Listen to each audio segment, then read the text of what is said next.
ছেলে কলেজ থেকে ফিরে এসে বলল, মা, আজ বাজলজি ক্লাসে রিপ্রোডাকশন পড়েছি, আমি রান্না করছিলাম। বললাম, আচ্ছা। সে কিচেনে এসে দাঁড়াল। বলল, মা, আমি জানলাম কিভাবে বাচ্চা হয়। আমি রান্না মনোযোগ রেখে বললাম, ভালো। সে আমার কাঁধে হাত রেখে বলল, মা, তুমি কি চাও আরেকটা বাচ্চা? আমি হাসতে হাসতে বললাম, এই বয়সে? সে বলল, কেন, তুমি তো এখনও ডিম্বাণু তৈরি কর। আমি অবাক হয়ে তার দিকে তাকালাম। সে বলল, মা, আমার শুক্রাণু আছে, তোমার ডিম্বাণু আছে। আমরা মিলে একটা বাচ্চা করতে পারি। আমি চুলা বন্ধ করে দিয়ে বললাম, তুই কি বলছিস? সে আমার 2 হাত ধরল। বলল, মা, আমি তোমাকে ভালোবাসি। আমি চাই তোমার সাথে শারীরিক মিলন করতে। তুমি আমার সন্তানের মা হবে। আমি তার হাত ছাড়াতে চেষ্টা করলাম। সে আরও জোরে ধরল। বলল, মা, এটা প্রকৃতিরই নিয়ম। পুরুষ এবং নারীর মিলন। তুমি আমার স্ত্রী হও। চুলার আগুন নিভে গেছে, কিন্তু আমার শরীরে আগুন জ্বলে উঠেছে। এই গল্পটি সম্পূর্ণ শুনলে আপনাদের পানি অটোমেটিক বের হয়ে যাবে, সো যত দ্রুত সম্ভব হাতের কাছে টিস্যু নিয়ে বসে পড়ো। বিছানার চাদর যেন নষ্ট না হয় সেটা সম্পূর্ণ খেয়াল রাখার অনুরোধ জানিয়ে গল্পটি এখন শুরু করব।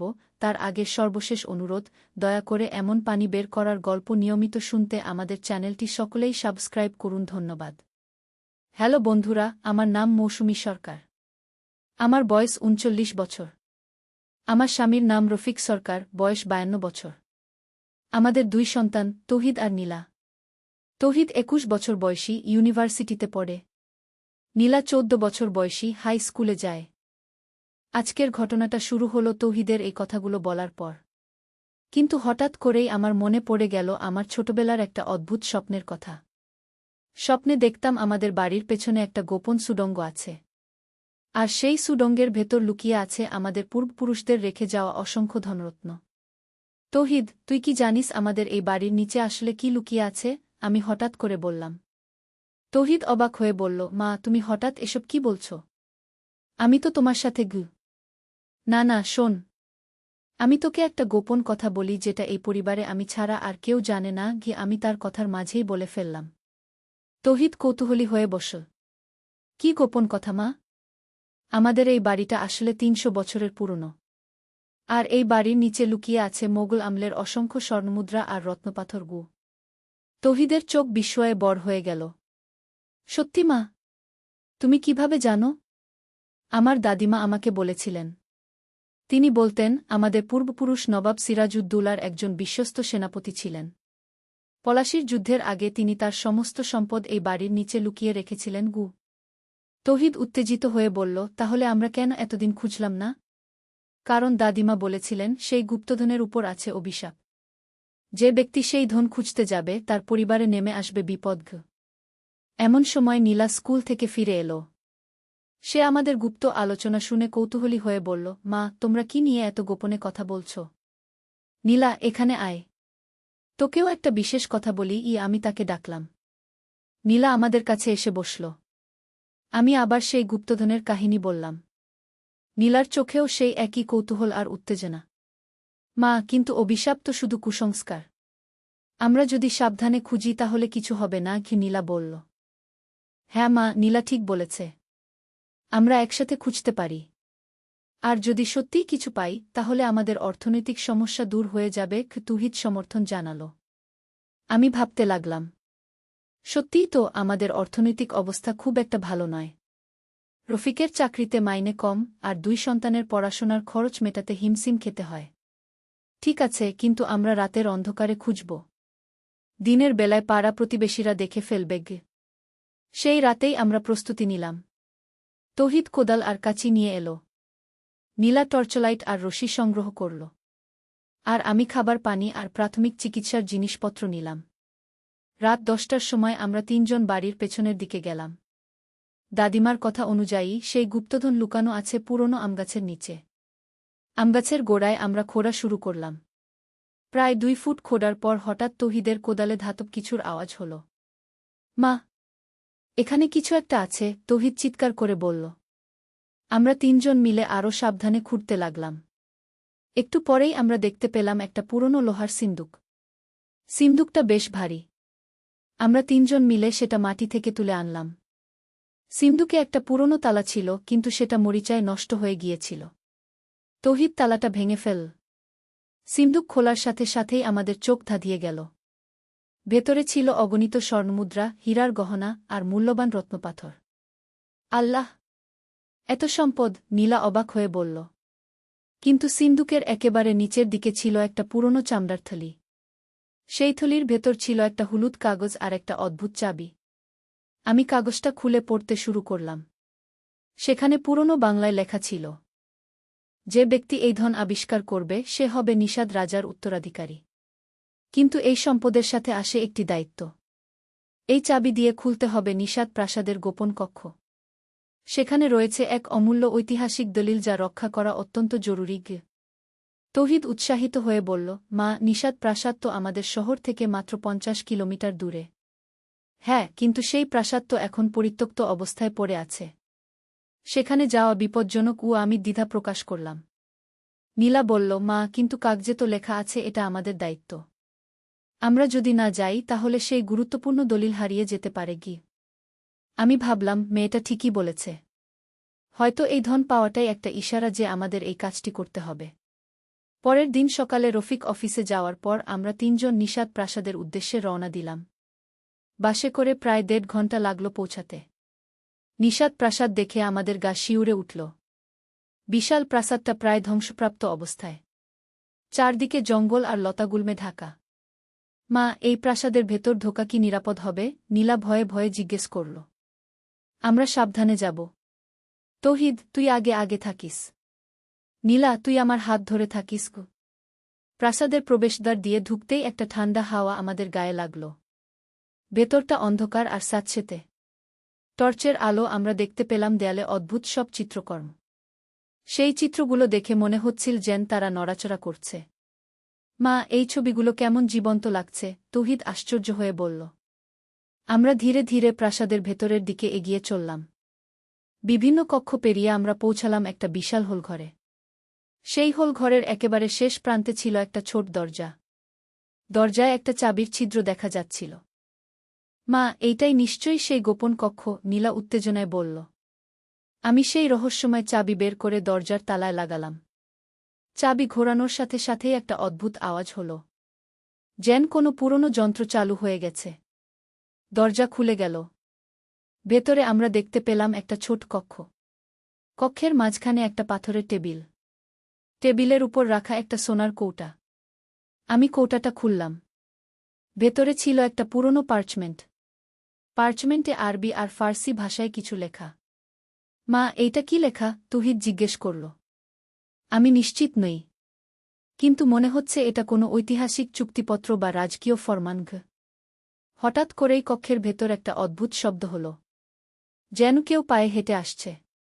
আমরা 3 জন ভয়ে একসাথে জড়িয়ে ধরলাম। টর্চের আলো নিভে যাওয়ার উপক্রম। মা, আমাদের এখানে থেকে যেতে হবে, তৌহিদ ফিসফিস করে বলল। আমরা দ্রুত বেরোনোর চেষ্টা করলাম। কিন্তু দরজা এবার আর খুলছে না। আল্লাহ, আমরা আটকে পড়েছি! নীলা ঘাবড়ে গেল। এমন সময় হঠাৎ করেই কক্ষের ভেতর একটা নরম আলো জ্বলে উঠল। আমরা দেখতে পেলাম একজন বয়স্ক লোক আমাদের সামনে দাঁড়িয়ে আছেন। ভয় পেও না বাছারা, আমি এই প্রাসাদের রক্ষক, লোকটি মৃদু কণ্ঠে বললেন। আপনি কে? এত রাতে এখানে কি করছেন? আমি কাঁপা গলায় জিজ্ঞেস করলাম। আমার নাম হাসান আলী। আমি বিগত 50 বছর ধরে এই প্রাসাদ দেখাশোনা করছি। আমার পূর্বপুরুষরাও এই কাজই করতেন। হাসান আলী আমাদের হাতের পার্চমেন্টের দিকে তাকিয়ে বললেন, তোমরা অবশেষে এসেছ। আমি এই দিনের জন্য অপেক্ষা করছিলাম। কেন? এই পার্চমেন্টে কি আছে? তৌহিদ কৌতূহলী হয়ে জিজ্ঞেস করল। এটি হচ্ছে মোগল সম্রাট আওরঙ্গজেবের একটি গোপন ফরমান।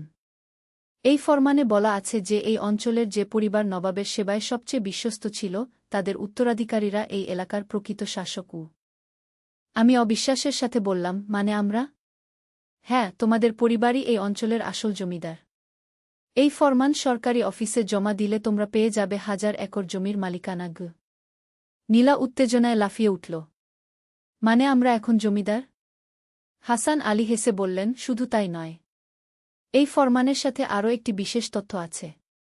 এই এলাকার নিচে রয়েছে প্রাকৃতিক গ্যাসের বিশাল মজুদ। তৌহিদ অবাক হয়ে বলল, মানে আমরা কোটিপতি হয়ে যাব?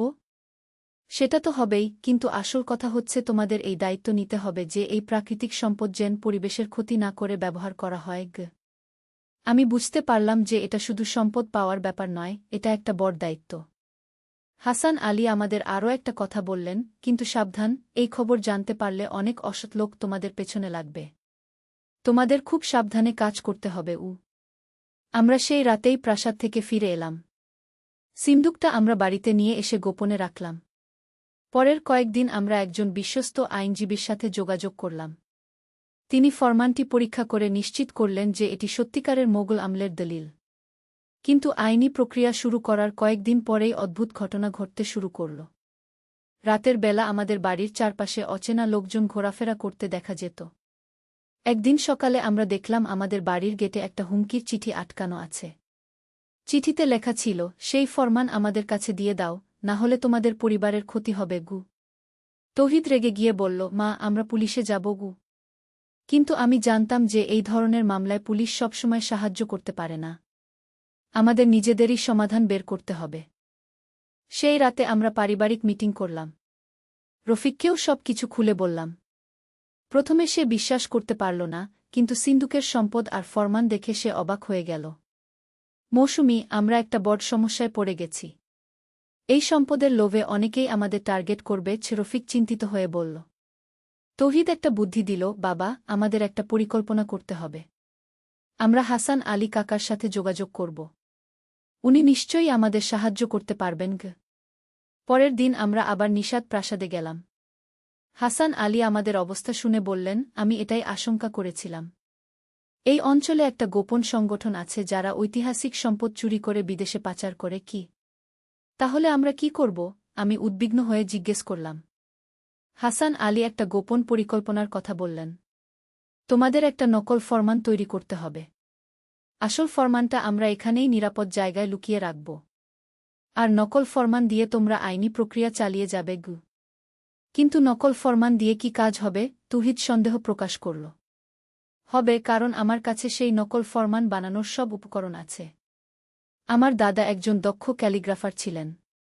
তার তৈরি করা নকল এত নিখুঁত যে বিশেষজ্ঞরাও চিনতে পারবেন না। আমরা হাসান আলীর পরিকল্পনা মেনে নিলাম। তিনি আমাদের বললেন যে নকল ফরমান তৈরি করতে 3 দিন সময় লাগবে। সেই 3 দিন আমাদের খুব কষ্টে কেটেছে। প্রতিদিন রাতে আমাদের বাড়ির চারপাশে সন্দেহজনক লোকজন ঘোরাফেরা করত। আমরা রাতে ঠিকমতো ঘুমাতে পারতাম না। তৃতীয় দিন হাসান আলী আমাদের ফোন করে বললেন যে নকল ফরমান তৈরি হয়ে গেছে। আমরা আবার প্রাসাদে গেলাম। নকল ফরমানটা দেখে আমরা অবাক হয়ে গেলাম। এটা দেখতে হুবহু আসল ফরমানের মতো। এখন তোমরা এটা নিয়ে আইনি কাজ শুরু করো। আর আসল ফরমানটা আমি এই প্রাসাদের গোপন তিজোরিতে রেখে দেব, হাসান আলী বললেন। আমরা বাড়ি ফিরে এলাম। পরের দিন থেকে আইনজীবীর সাথে কাজ শুরু করলাম। কিন্তু একদিন সকালে ঘুম থেকে উঠেই দেখি আমাদের বাড়ির সামনে 3টা কালো গাড়ি দাঁড়িয়ে আছে। গাড়ি থেকে কয়েকজন স্যুট পরা লোক নামল। তাদের নেতা আমাদের কাছে এসে বলল, আমরা জানি আপনাদের কাছে একটা মূল্যবান ফরমান আছে। আমরা সেটার বিনিময়ে আপনাদের 1 কোটি টাকা দিতে প্রস্তুত। রফিক দৃঢ় গলায় বলল, আমরা কিছু বিক্রি করব না। এটা আমাদের পূর্বপুরুষের সম্পদ। লোকটি হুমকি দিয়ে বলল, তাহলে আপনাদের পরিণতি ভালো হবে না। তারা চলে যাওয়ার পর আমরা বুঝতে পারলাম যে পরিস্থিতি আরও জটিল হয়ে উঠেছে। সেই রাতে আমরা একটা পরিকল্পনা করলাম। আমরা সবাই মিলে অন্য শহরে আমার বোনের বাড়িতে চলে যাব। সেখান থেকে আইনি প্রক্রিয়া চালিয়ে যাব। কিন্তু পরের দিন সকালে আমরা দেখলাম যে আমাদের বাড়ির চারপাশে আরও বেশি সন্দেহজনক লোক ঘোরাফেরা করছে। তৌহিদ একটা সাহসী সিদ্ধান্ত নিল। মা, আমি একা একা হাসান আলী কাকার কাছে যাব। উনার সাথে আলোচনা করে দেখি আরও কি করা যায়। না তৌহিদ, একা যাওয়া বিপজ্জনক। আমি বাধা দিলাম। মা, আমি সাবধানে যাব। আর আমি যদি সন্ধ্যার মধ্যে ফিরে না আসি, তাহলে তোমরা পুলিশে খবর দিও। তৌহিদ সেদিন সকালেই বেরিয়ে গেল। সারাদিন আমার বুক ধড়ফড় করতে থাকল। নীলাও খুব চিন্তিত ছিল। সন্ধ্যায় তৌহিদ ফিরে এল। তার সাথে ছিল হাসান আলী এবং আরও 2 জন বয়স্ক ব্যক্তি। মা, এই 2 জন হচ্ছেন সরকারি প্রত্নতত্ত্ব বিভাগের কর্মকর্তা। হাসান আলী কাকা তাদের সাথে যোগাযোগ করেছেন, তৌহিদ বলল। প্রত্নতত্ত্ব বিভাগের কর্মকর্তারা আমাদের বুঝিয়ে বললেন যে এই ধরনের ঐতিহাসিক দলিল সরকারের কাছে জমা দেওয়াই উচিত। বিনিময়ে সরকার আমাদের যথাযথ ক্ষতিপূরণ দেবে। কিন্তু আমাদের নিরাপত্তার কি হবে, আমি জিজ্ঞেস করলাম। সেটার ব্যবস্থা আমরা করে দেব। আপনাদের জন্য বিশেষ নিরাপত্তা প্রহরী নিযোগ দেওয়া হবে। আমরা সম্মত হলাম। কিন্তু একটা শর্ত দিলাম যে আমাদের পূর্বপুরুষের স্মৃতি রক্ষার জন্য আমাদের বাড়িতে একটা ছোট জাদুঘর করার অনুমতি দিতে হবে। পরের সপ্তাহেই সরকারি কর্মকর্তারা এসে ফরমানটি নিয়ে গেলেন। বিনিময়ে আমরা পেলাম ৫০ লক্ষ টাকা এবং আমাদের এলাকায় জমি কেনার বিশেষ সুবিধা। কিন্তু আসল রোমাঞ্চ শুরু হল এর পরে। সরকারি প্রত্নতত্ত্ব দল নিষাদ প্রাসাদে খননকাজ শুরু করল। তারা আবিষ্কার করল যে প্রাসাদের নিচে আছে একটা বিশাল ভূগর্ভস্থ শহর। হাসান আলী আমাদের বললেন, তোমাদের পূর্বপুরুষরা এই ভূগর্ভস্থ শহরেই বাস করতেন। এখানে আছে প্রাচীন লাইব্রেরি, রাজকীয় ধনাগার আর অনেক রহস্যময় কক্ষও। সরকার আমাদের অনুমতি দিল যেন আমরাও এই খননকাজে অংশগ্রহণ করতে পারি। আমরা প্রতিদিন প্রাসাদে যেতাম আর নতুন নতুন আবিষ্কার করতাম।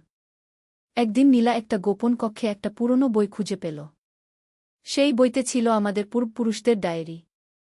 ডায়েরি পড়ে আমরা জানতে পারলাম যে আমাদের পূর্বপুরুষরা শুধু সেনাপতি ছিলেন না, তারা ছিলেন গোপন বিজ্ঞানী।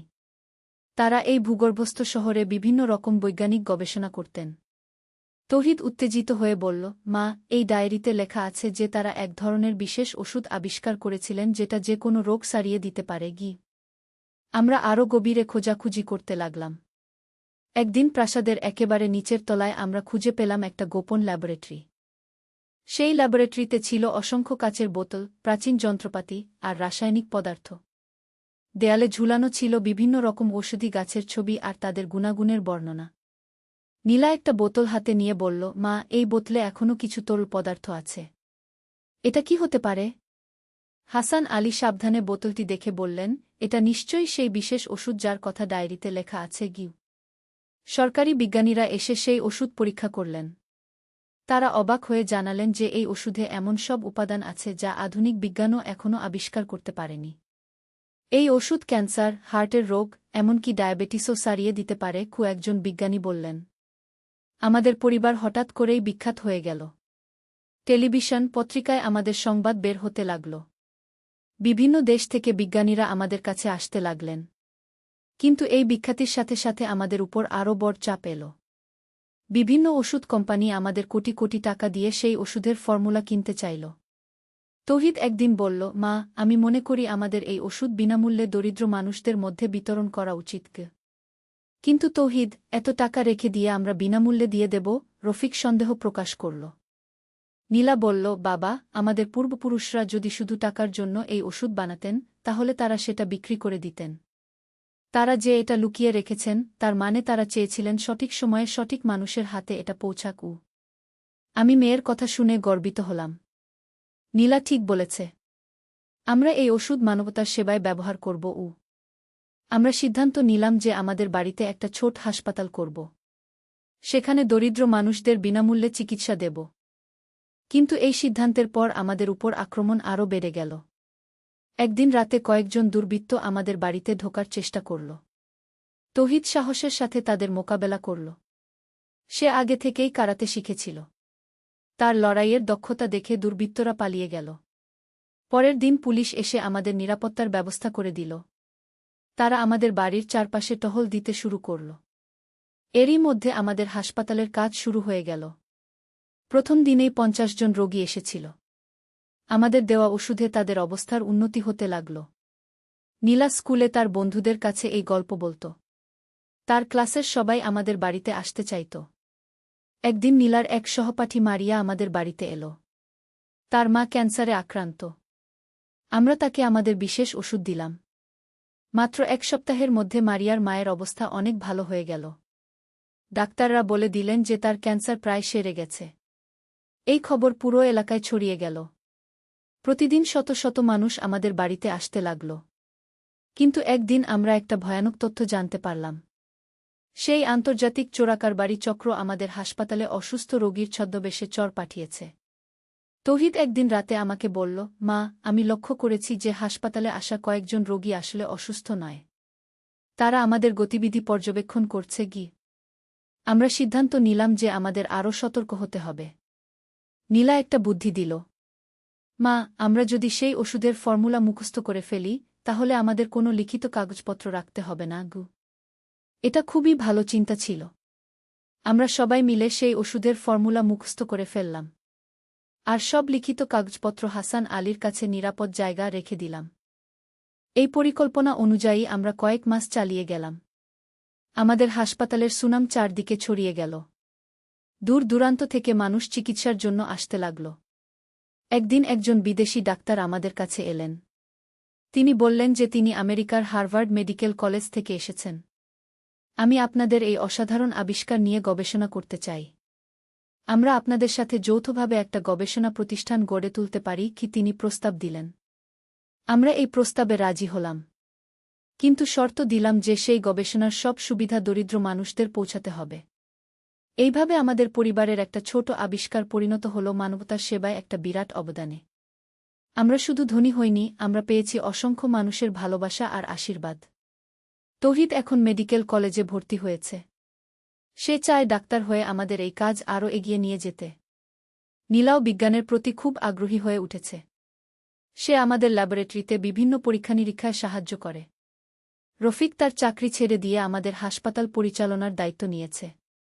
সে এখন একজন সফল হাসপাতাল পরিচালক। আর আমি এখন একজন সফল গবেষক। বিভিন্ন বিশ্ববিদ্যালয় থেকে আমাকে সম্মানসূচক ডক্টরেট ডিগ্রি দেওয়া হয়েছে। কিন্তু সবচেয়ে বড় কথা হচ্ছে, আমাদের পরিবার আগের চেয়ে অনেক বেশি একতাবদ্ধ হয়েছে। এই রোমাঞ্চকর অভিজ্ঞতা আমাদের আরও কাছে এনেছে। হাসান আলী এখনও প্রাসাদের তত্ত্বাবধায়ক হিসেবে কাজ করছেন। তিনি আমাদের পরিবারের একজন সদস্যের মতো হয়ে গেছেন। প্রতি বছর আমাদের পূর্বপুরুষদের স্মরণে আমরা একটা বিশেষ অনুষ্ঠানের আয়োজন করি। সেই অনুষ্ঠানে আমাদের এলাকার সব মানুষ যোগ দেয়। আজ যখন আমি এই পুরো ঘটনার কথা ভাবি, তখন মনে হয় যে তৌহিদের সেই বাজলজির কথা না বললে হয়তো আমরা কখনোই এই অসাধারণ আবিষ্কার করতে পারতাম না। কিছুদিন আগে আমাদের গবেষণাগারে আরও একটা নতুন আবিষ্কার হয়েছে। আমরা খুঁজে পেয়েছি এমন একটা পদ্ধতি যার মাধ্যমে মানুষের আয়ু 100 বছর পর্যন্ত বাড়ানো যায়। এই আবিষ্কারের খবর পেয়ে সারা বিশ্বের বিজ্ঞানীরা আমাদের কাছে আসছেন। আমরা এখন একটা আন্তর্জাতিক গবেষণা দলের অংশ। তৌহিদ এবং নীলা দুইজনেই আমাদের গবেষণায় গুরুত্বপূর্ণ অবদান রাখছে। তৌহিদ এখন 3য় বর্ষের মেডিকেল স্টুডেন্ট, আর নীলা তার স্কুলের সায়েন্স ক্লাবের সভাপতি। আমাদের এই সাফল্যের খবর শুনে আমাদের আত্মীয়-স্বজনরাও অবাক হয়েছে। যারা আগে আমাদের সাথে ভালো ব্যবহার করত না, তারাও এখন আমাদের সম্মান করে। কিন্তু আমাদের পরিবারের সবচেয়ে বড় পরিবর্তন হয়েছে আমাদের মানসিকতায়। আমরা বুঝতে পেরেছি যে সত্যিকারের সুখ শুধু টাকা-পয়সায় নয়, মানুষের সেবা করতে পারায়। গত মাসে আমাদের হাসপাতালে এসেছিল একটা ছোট্ট বাচ্চা। তার জন্মগত হার্টের সমস্যা ছিল। ডাক্তাররা বলেছিলেন যে সে বেশিদিন বাঁচবে না। আমরা তাকে আমাদের বিশেষ ওষুধ দিলাম। মাত্র 1 মাসের মধ্যে তার হার্টের সমস্যা সম্পূর্ণ সেরে গেল। আজ সে একটা সুস্থ স্বাভাবিক শিশু। এই ধরনের অসংখ্য রোগী আমরা সুস্থ করেছি। প্রতিটি সুস্থ রোগী আমাদের জন্য নিয়ে আসে অপার আনন্দ। আজকাল আমাদের বাড়িতে প্রতিদিন অতিথি আসেন। বিভিন্ন দেশের রাষ্ট্রদূত, বিখ্যাত ডাক্তার, বিজ্ঞানী, এমনকি রাজনীতিবিদরাও। কিন্তু আমাদের পরিবারের মূল চরিত্র একটুও পরিবর্তন হয়নি। আমরা এখনও সেই সাধারণ পরিবারই আছি যারা একে অপরকে ভালোবাসে আর একসাথে নূরের আলো। একটি ইসলামিক গল্প। প্রথম অধ্যায়, শুরুর কথা। বাগদাদের এক ছোট গলিতে বাস করতেন আবদুল্লাহ নামে এক দরিদ্র কাঠমিস্ত্রি। তার স্ত্রী ফাতিমা এবং 10 বছরের ছেলে নূর। যদিও তাদের ঘরে সচ্ছলতা ছিল না, কিন্তু ছিল অগাধ ভালোবাসা এবং আল্লাহর প্রতি অটুট বিশ্বাস। আবদুল্লাহ প্রতিদিন ভোরে ফজরের নামাজ পড়ে কাজে বের হতেন। তার হাতের কাজ ছিল খুবই সুন্দর, কিন্তু দারিদ্র্যের কারণে তিনি ভালো দামে কাজ পেতেন না। তবুও তিনি কখনো অসৎ পথ বেছে নেননি। বেটা নূর, তিনি ছেলেকে বলতেন, দুনিয়ায় যত কষ্টই আসুক, আল্লাহর উপর ভরসা রাখবে।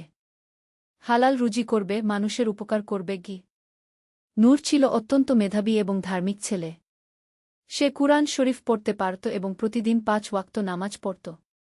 স্কুলে তার পড়াশোনা ভালো হলেও পরিবারের আর্থিক অবস্থার কারণে উচ্চশিক্ষার স্বপ্ন দেখা তার জন্য কঠিন ছিল। এক শীতের সকালে আবদুল্লাহ কাজ খোঁজার জন্য শহরের বাজারে গিয়েছিলেন। সেখানে তিনি দেখলেন একজন ধনী ব্যবসায়ী তার দোকানের সামনে দাঁড়িয়ে আছেন। তার নাম ছিল উমর আলতাজির। তিনি একজন কাঠের আলমারি বানানোর জন্য কারিগর খুঁজছিলেন। আমি পারি, আব্দুল্লাহ বিনয়ের সাথে বললেন। কি ধরনের আলমারি চান? উমর তাকে ওপর থেকে নিচে দেখলেন। তুমি ভালো কাজ জানো? আমার দামি কাঠের উপর কাজ হবে। আল্লাহর নামে শুরু করে যা বানাই সেটা মন দিয়েই বানাই, আব্দুল্লাহ উত্তর দিলেন। উমর তাকে কাজটি দিলেন। 10 দিনের কাজ, মজুরি 50 দিনার। আব্দুল্লাহর কাছে এটা ছিল বিশাল একরকম পাওয়া। দ্বিতীয় অধ্যায়, পরীক্ষার শুরু। আব্দুল্লাহ পুরো মনোযোগ দিয়ে কাজ শুরু করলেন। প্রতিদিন ফজরের নামাজের পর তিনি কাজে বসতেন এবং মাগরিব পর্যন্ত কাজ করতেন। তার হাতের কাজ দেখে উমরের দোকানের অন্য কর্মচারীরাও অবাক হয়ে গেল। কাজের 5ম দিনে আব্দুল্লাহ আবিষ্কার করলেন যে কাঠের ভিতরে কিছু একটা লুকানো আছে। কাঠ কাটতে গিয়ে তিনি একটি ছোট থলি পেলেন। থলির মধ্যে ছিল 50টি সোনার মোহর। আব্দুল্লাহ অবাক হয়ে গেলেন। এত টাকা তিনি জীবনে কখনো দেখেননি। একটা মুহূর্তের জন্য তার মনে এল, এই টাকা দিয়ে নূরের পড়াশোনার খরচ চালানো যাবে, ফাতিমার চিকিৎসা করানো যাবে। কিন্তু পরক্ষণেই তিনি নিজেকে সামলে নিলেন। লা হাওলা ওয়ালা কুওয়াতা ইল্লা বিল্লাহ, তিনি পড়লেন। এটা আমানত। আমি এর মালিক নই গি। সেদিন সন্ধ্যায় তিনি সোজা উমরের কাছে গেলেন। সাহেব, কাঠের ভেতর এই থলিটি পেয়েছি। এটা আপনার? উমর থলিটি দেখে চমকে গেলেন। এটা এটা তুমি কোথায় পেলে? কাঠ কাটতে গিয়ে ভিতরে পেয়েছি। এটা নিশ্চয়ই আপনার বা কাঠের আগের মালিকের গু। উমর কিছুক্ষণ চুপ করে থাকলেন। তারপর বললেন, আব্দুল্লাহ, এই টাকা তুমি রাখতে পারতে। কেউ জানত না গি। আল্লাহ জানতেন, আব্দুল্লাহ উত্তর দিলেন। আর আমার ছেলেকে আমি যে শিক্ষা দিয়েছি, নিজেই যদি সেটা না মানি, তাহলে তার কি জবাব দেব? এই ঘটনার পর উমরের মনে আব্দুল্লাহর প্রতি বিশেষ শ্রদ্ধাবোধ জন্মাল। তৃতীয় অধ্যায়, বিশ্বাসের পুরস্কার। আলমারির কাজ শেষ হওয়ার পর উমর আব্দুল্লাহকে ডাকলেন। তোমার কাজ দেখে আমি অভিভূত। তুমি আমার দোকানে স্থায়ী কাজ নাও। মাসিক বেতন 100 দিনার। আব্দুল্লাহ বিস্মিত হয়ে বললেন, কিন্তু সাহেব, এত টাকা আমি নিতে পারব না। আমি তো শুধু একজন সাধারণ কাঠমিস্ত্রি। না, উমর বললেন, তুমি একজন সততার প্রতীক। আমার ব্যবসায় এমন মানুষের দরকার। তিনি একটু থেমে বললেন, আর সেই সোনার মোহরগুলো তুমি রাখো। সেগুলো তোমারই মেগাওয়াঘে। কিন্তু সাহেব। শোনো আব্দুল্লাহ, এই সোনার মোহরগুলো আমিই কাঠের ভেতরে লুকিয়ে রেখেছিলাম। এটা ছিল তোমার সততার পরীক্ষা। বহু কারিগর এসেছে আগে, কেউ এই পরীক্ষায় উত্তীর্ণ হয়নি। তুমিই প্রথম যে আমানত ফিরিয়ে দিয়েছ। আব্দুল্লাহর চোখে পানি এসে গেল। আল্লাহু আকবার। আল্লাহ তাআলা সত্যই বলেছেন, যে তার উপর ভরসা রাখে, তার জন্য তিনি রাস্তা বের করে দেন। সেদিন থেকে আব্দুল্লাহর জীবনে এক নতুন মোড় এল। তিনি উমরের দোকানে কাজ শুরু করলেন। উমর তাকে শুধু কাঠের কাজই নয়, ব্যবসায়ের অন্যান্য দিকগুলোও শেখালেন। নূরের পড়াশোনার পথ মসৃণ হয়ে গেল। ফাতিমার চিকিৎসা হল। কিন্তু সবচেয়ে বড় পরিবর্তন এলো তাদের জীবনযাত্রায়। যদিও এখন তাদের কাছে অর্থ ছিল, তবুও তারা আগের মতোই সরল জীবনযাপন করতে থাকলেন। বেশি অর্থ দিয়ে তারা গরিব মানুষদের সাহায্য করতে লাগলেন। চতুর্থ অধ্যায়, নূরের শিক্ষা। বছর খানেক পর নূর বাবার কাছে এসে বলল, বাবা, আমি বুঝি না। আমাদের প্রতিবেশী কারিম চাচা প্রতিদিন অভিযোগ করেন যে আল্লাহ তার প্রতি ন্যায়বিচার করেননি। তিনি বলেন, সৎ থাকার কোনো লাভ নেই। আর দেখুন আমাদের কি অবস্থা, আল্লাহ আমাদের এত কিছু দিয়েছেন।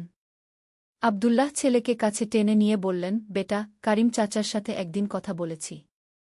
তিনি আমাকে বলেছিলেন যে গত বছর তিনি তার দোকানে ভেজাল জিনিস বিক্রি করেছিলেন বেশি লাভের জন্য। কয়েক মাস আগে তিনি একজন গরিব মানুষকে ধোঁকা দিয়ে তার জমি কিনে নিয়েছিলেন। নূর বলল, কিন্তু বাবা, তিনি তো নামাজ পড়েন, রোজা রাখেন। হ্যাঁ বেটা, কিন্তু ইসলাম শুধু ইবাদত নয়। আমাদের লেনদেন, ব্যবহার, মানুষের সাথে ব্যবহার, সব কিছুই ইসলামের অংশ। আল্লাহ বলেছেন, তোমরা সততার সাথে মাপ দাও এবং ওজন কর। অন্যের হক নষ্ট কর না। নূর গভীর মনোযোগের সাথে শুনছিল। আব্দুল্লাহ চালিয়ে গেলেন, দেখো বেটা, আল্লাহর রহমত অনেক বিস্তৃত। কিন্তু তার ন্যায়বিচারও নিখুঁত। কারিম চাচার জীবনে কষ্ট আছে, এটা সত্য, কিন্তু সেটা তার নিজের কর্মেরই ফল হতে পারে। আমরা তার জন্য দোয়া করব, তাকে সৎ পথে আনার চেষ্টা করব। কিন্তু আল্লাহর ফয়সালা নিয়ে প্রশ্ন তুলব না।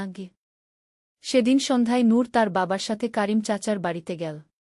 তারা তাকে কিছু খাবার নিয়ে গেল এবং তার সাথে ভালোভাবে কথা বলল। আব্দুল্লাহ কারিম চাচাকে বুঝিয়ে বললেন যে সততা ও ইনসাফের গুরুত্ব। কয়েক সপ্তাহ পর কারিম চাচা আব্দুল্লাহর কাছে এসে বললেন, ভাই, তোমার কথাগুলো আমার মনে দাগ কেটেছে। আমি ঠিক করেছি, যারা ক্ষতিগ্রস্ত হয়েছে তাদের ক্ষতিপূরণ দেব এবং এখন থেকে হালাল পথেই চলব। পঞ্চম অধ্যায়, বড় পরীক্ষা। কয়েক বছর পর নূর যুবক হয়ে উঠল। সে তার পড়াশোনা শেষ করে বাবার কাজে সাহায্য করতে শুরু করল।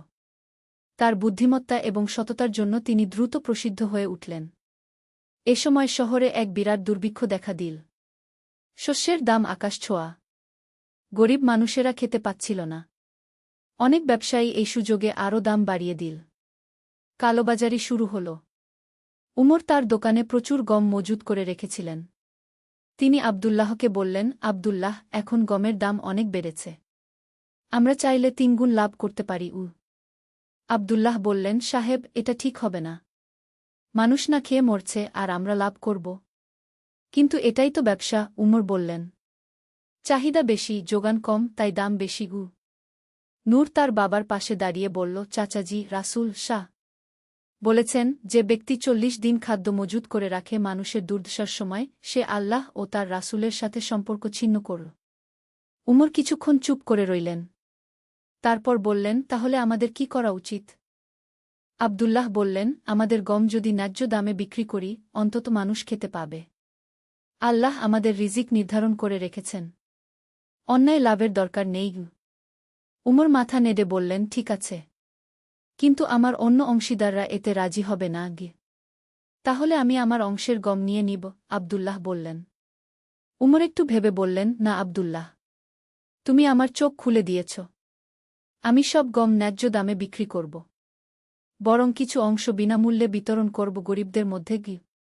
এই ঘটনার পর শহরের মানুষ আব্দুল্লাহ ও নূরের প্রশংসা করতে লাগল। কিন্তু তারা বিনয়ের সাথে বলতেন, আমরা শুধু আল্লাহর হুকুম মানছি। ষষ্ঠ অধ্যায়, নূরের বিয়ে। সময় গড়িয়ে গেল। নূর এখন ২৫ বছরের যুবক। আব্দুল্লাহ এবং ফাতিমা তার বিয়ের কথা চিন্তা করতে শুরু করলেন। শহরের এক ধর্মপ্রাণ পরিবারে আয়েশা নাম্নী এক মেয়ে ছিল। সে খুবই সুন্দরী, শিক্ষিত এবং ধার্মিক। তার বাবা হাসান ইবনে আলী একজন বিচারক ছিলেন। একদিন হাসান আব্দুল্লাহর কাছে এসে বললেন, আমি তোমার ছেলের সুনাম শুনেছি। আমি চাই আমার মেয়ের সাথে তার বিয়ে দিতে। আব্দুল্লাহ খুব খুশি হলেন। কিন্তু তিনি বললেন, হাসান ভাই, আমি তো একজন গরিব মানুষ। আপনার মেয়ে অনেক ভালো ঘরের। আব্দুল্লাহ হাসান বললেন, আমি ধনসম্পদ নয়, চরিত্র দেখি। তোমার ছেলের মতো চরিত্রবান ছেলে এ শহরে খুব কমই আছে। বিয়ের প্রস্তাব নিয়ে আব্দুল্লাহ নূরের সাথে কথা বললেন। নূর বলল, বাবা, আপনি যা ভালো মনে করেন। বিয়ের আয়োজন খুবই সাধারণভাবে করা হল। ইসলামী নীতি অনুযায়ী অপ্রয়োজনীয় খরচ এড়িয়ে চলা হল। কিন্তু পুরো শহরের মানুষ এই বিয়েতে অংশগ্রহণ করল। কারণ এই পরিবার সবার কাছে ছিল প্রিয়। বিয়ের পর নূর এবং আয়েশা খুশি জীবনযাপন করতে লাগল। আয়েশাও ছিল তার স্বামীর মতোই ধর্মভীরু এবং মানুষের সেবায় নিয়োজিত। সপ্তম অধ্যায়, নেতৃত্বের পরীক্ষা। কয়েক বছর পর শহরে এক অদ্ভুত সমস্যা দেখা দিল। বিভিন্ন ব্যবসায়ীদের মধ্যে মতবিরোধ হতে থাকল। কেউ বলত এক দাম, কেউ বলত অন্য দাম। কেউ মানত না কারো কথা। এতে করে সাধারণ মানুষ ভুগতে লাগল।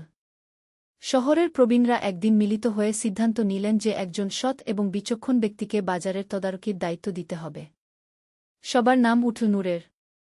কিন্তু আমি কি পারব? নূর দ্বিধায় পড়ল। আব্দুল্লাহ ছেলেকে বললেন, বেটা, আল্লাহ যখন কোনো দায়িত্ব দেন, তখন সেটা পালন করার শক্তিও দেন। তুমি যদি সবার কল্যাণের জন্য কাজ করো, আল্লাহ তোমাকে সাহায্য করবেন। নূর শেষ পর্যন্ত দায়িত্ব নিলেন। তিনি সবার সাথে বসে একটি ন্যায্য নীতিমালা তৈরি করলেন।